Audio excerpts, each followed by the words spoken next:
할렐루야! 하나님이 함께 하시는 미랄 예배, 하나님이 기뻐 받으시는 미랄 예배, 이 시간 함께 예배하는 우리 미랄 가족들을 사랑하고 축복합니다. 우리 함께 찬양하겠습니다. 찬송가 310장 함께 찬양하심으로 예배 자리로 나가겠습니다.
오늘 함께 나눌 말씀은 요한복음 9장 1절부터 3절까지 말씀입니다. 우리 같이 읽도록 하겠습니다.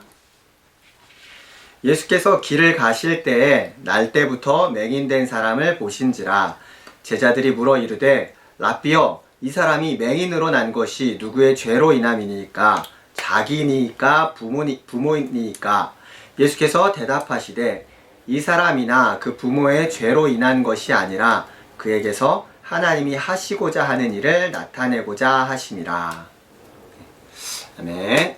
사랑하는 미랄가족 여러분, 잘 지내셨나요? 오랜만에 예배를 통해서 말씀을 전하는 것 같습니다. 오늘 본문에 등장하는 인물은 날 때부터 맹인된 자입니다. 태어날 때부터 시각장애를 가지고 태어난 겁니다. 그래서 이 사람은 한 번도 빛이라는 것을 경험해보지 못한 채 어둠 가운데 이 세상을 살아왔던 것입니다. 이 어둠 속에 빠져있던 이 사람을 보고 제자들이 예수님께 물었습니다. 예수님, 이 사람이 태어날 때부터 이 시각장애를 가지고 태어났는데 이 시각장애가, 이 장애가 이 사람 죄 때문입니까?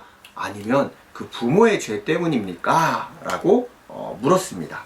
당시 이스라엘 문화는 이 장애가 죄의 결과로 인식되던 그런 문화가 있었습니다. 우리나라도 마찬가지였던 것 같습니다.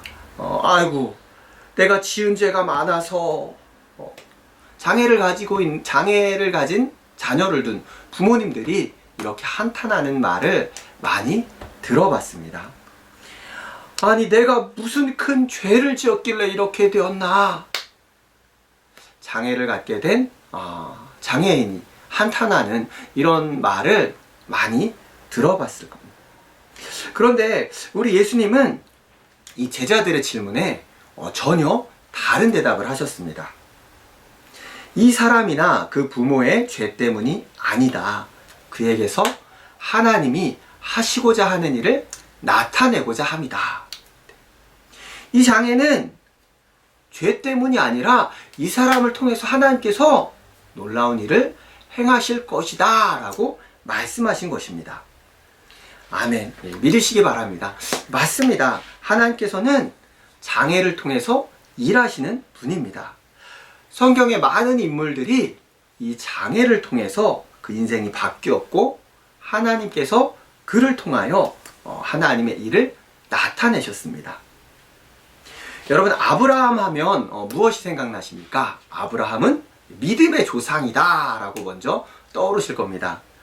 100세 때 얻은 사랑하는 그 아들 이삭을 하나님 앞에 번제로 드린 아브라함, 이 믿음의 행동으로 인해서 아브라함은 믿음의 조상이라고 불리게 된 것입니다.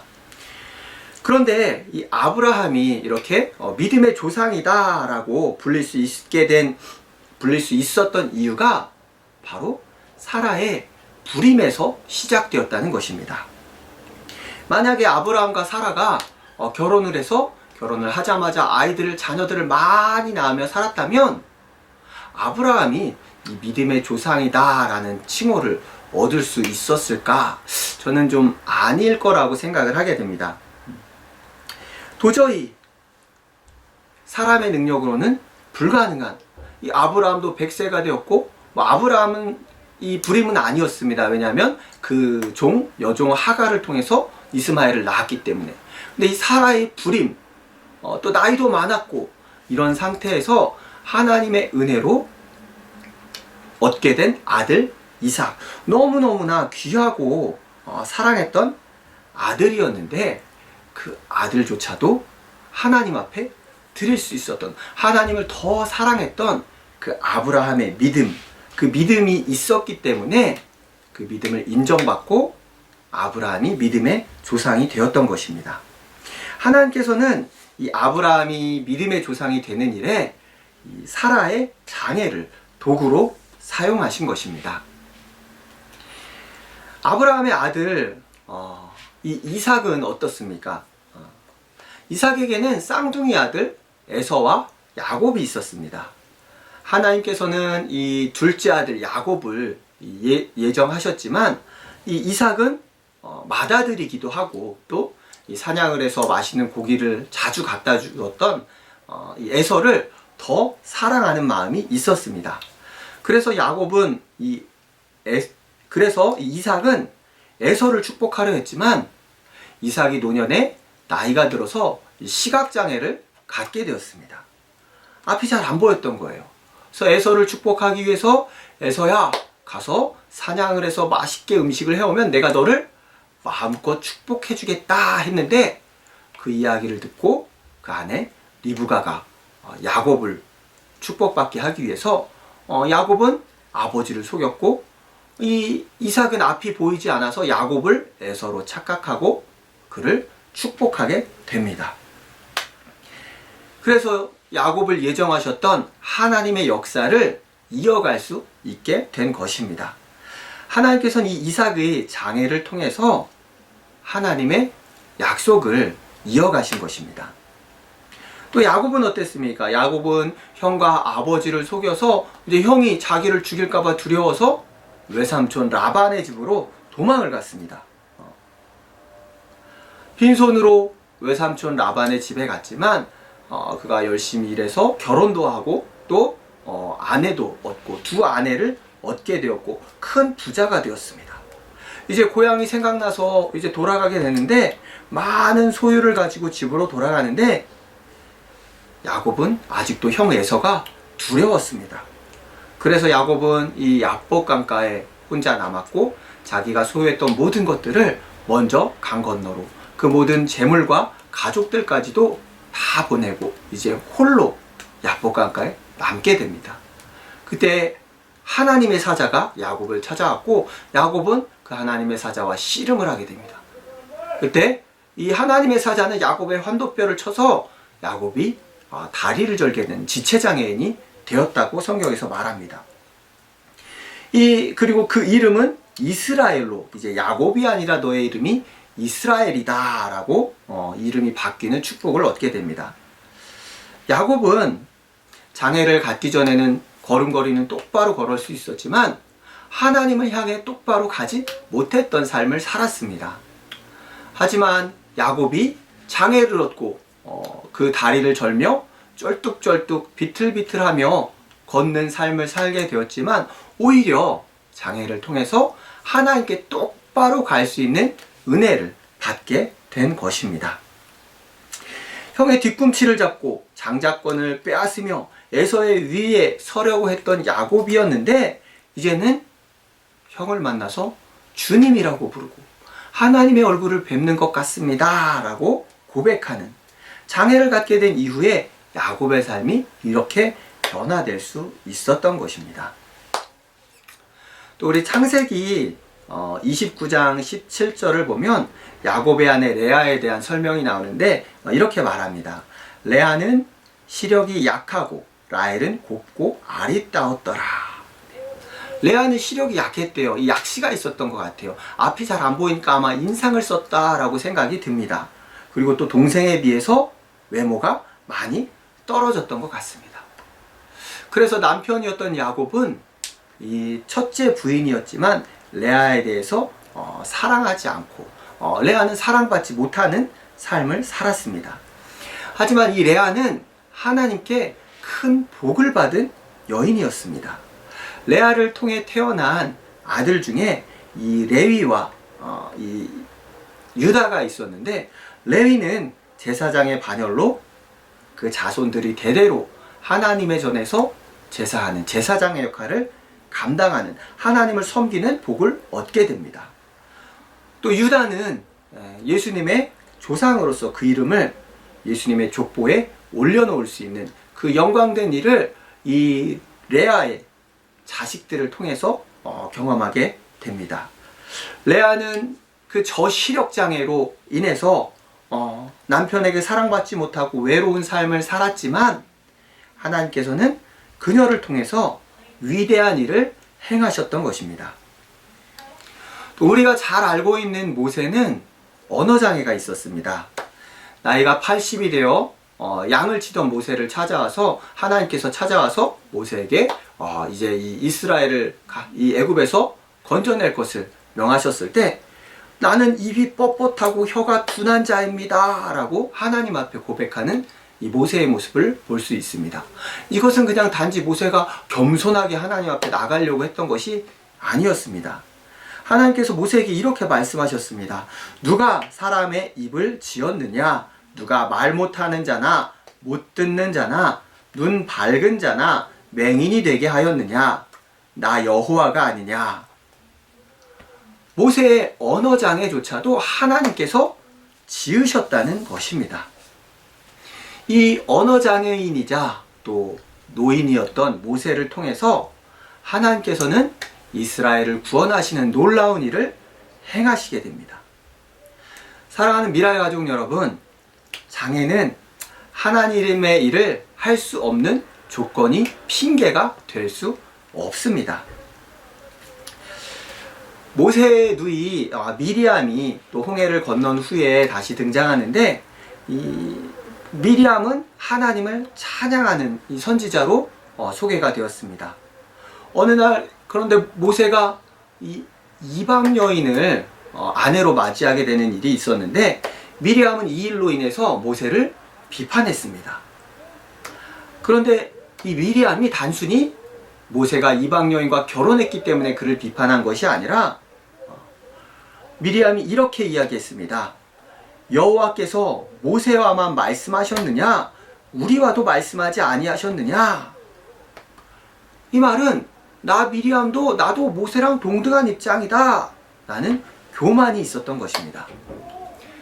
그래서 미리암은 한센병을 앓게 되었고, 모세의 기도로 인해서 7일 후에 다시 회복되는 그런 일을 경험하게 됩니다. 하나님께서는 장애를 통해서 죄를 깨닫게 하시고 또 겸손하게도 하시는 분입니다. 사사 중에 에웃이라는 왼손잡이 사사가 있습니다. 왼손잡이로 번역된 히브리어의 뜻은 왼손을 못 쓰는 남자 혹은 왼손이 묶인 남자라는 뜻을 가지고 있습니다. 에웃은 오른손에 장애가 있어서 왼손잡이가 되었던 것입니다. 하나님께서는 이 에웃을 사용하셨습니다. 모압 왕 에글론을 만나러 갔을 때 에웃은 오른쪽 허벅지에 칼을 숨기고 갔습니다. 보통 이제 왕 앞에 만날 때는 다 몸을 검문을 하는데, 군인들이 볼 때 에웃이 장애가 있었기 때문에 검문을 하지 않았습니다. 그래서 에웃은 원수였던 에글론 왕을 심판하는데 사용될 수 있었습니다.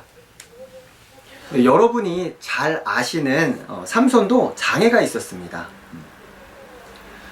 그는 나시린으로서 하나님께서 큰 힘을 주셔서 이스라엘을 괴롭히던 블레셋을 대적하던 그런 사사였습니다.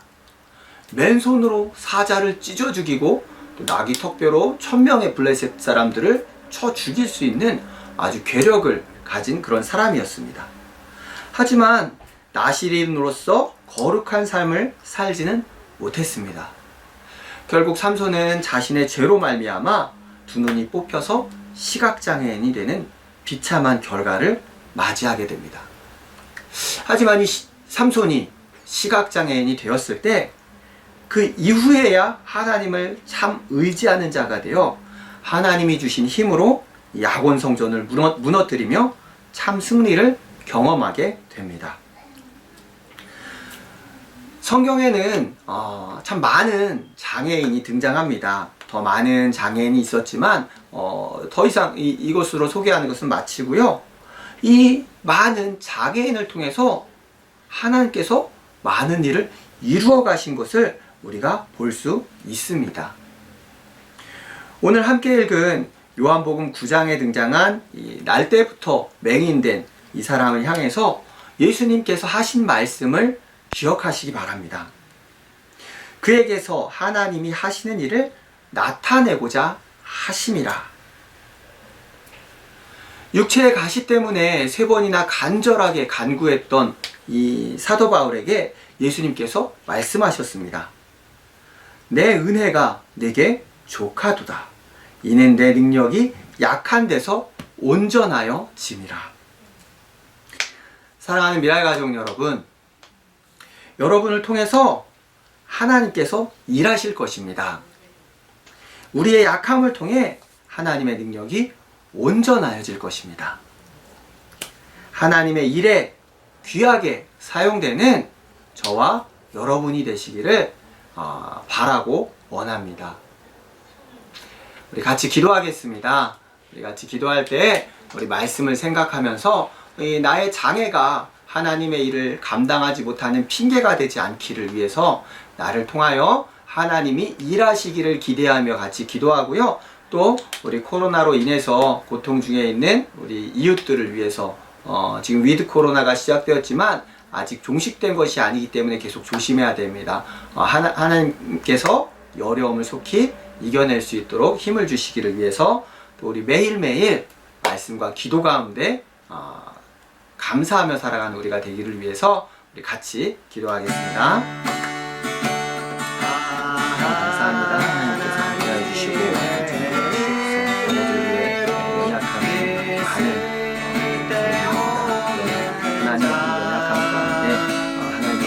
운전하게 해주시고 또 운명이 우리 동안 운전하게 하시고 기대합니다. 주님 너무 잘하시는 하나님, 우리 연약함을 하나님 앞에 내어놓고 이 연약함이 약점이 되지 않게 하시고요. 더욱 주의 일시간 하나님을 기대하시는데 하나님께서 하신 일에 하시고자 하는 일을 감사받으며 하나님이 하시고자 하는 일을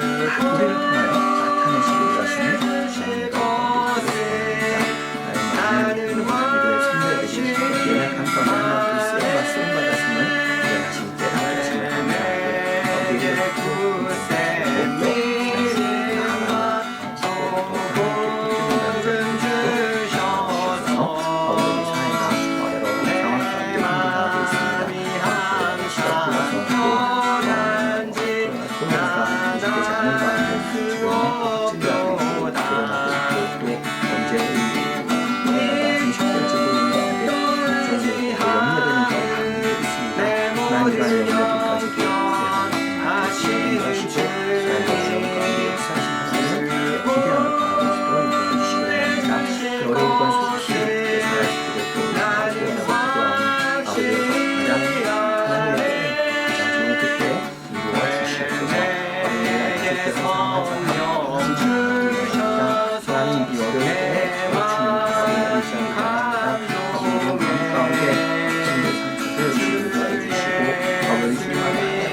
지금은 우리 주 예수 그리스도의 은혜와 하나님 아버지의 크고 무한하신 사랑하심과 성령님의 감화 감동 교통하심이 연약함 가운데 하나님을 바라보며 하나님의 일에 쓰임받기를 소원하는 모든 우리 미랄 가족들 그 머리 위에 지금부터 영원까지 함께 있을지어다.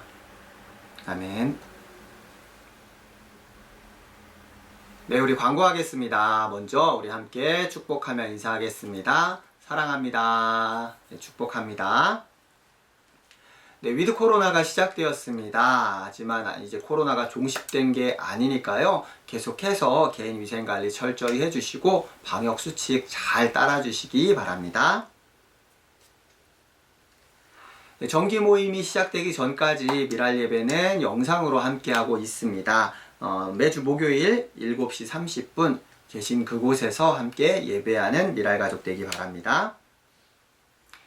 네, 우리 미랄 예배는 유튜브와 줌을 통해서 함께 할 수 있습니다. 특별히 줌을 통해 함께 하시면 예배 후에 2부 순서로 함께 참여하실 수 있습니다. 네, 오늘 줌을 통한 예배 후 2부 활동은 랜선 사랑방입니다. 그동안 지냈던 많은 삶의 이야기들을 자유롭게 나누고 교제하는 시간이고요.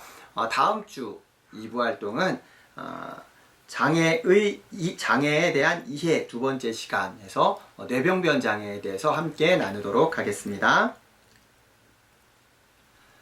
네, 그럼 한 주간도 우리 하나님 은혜 안에서 평안한 한 주 되시기를 축복합니다. 네, 감사합니다.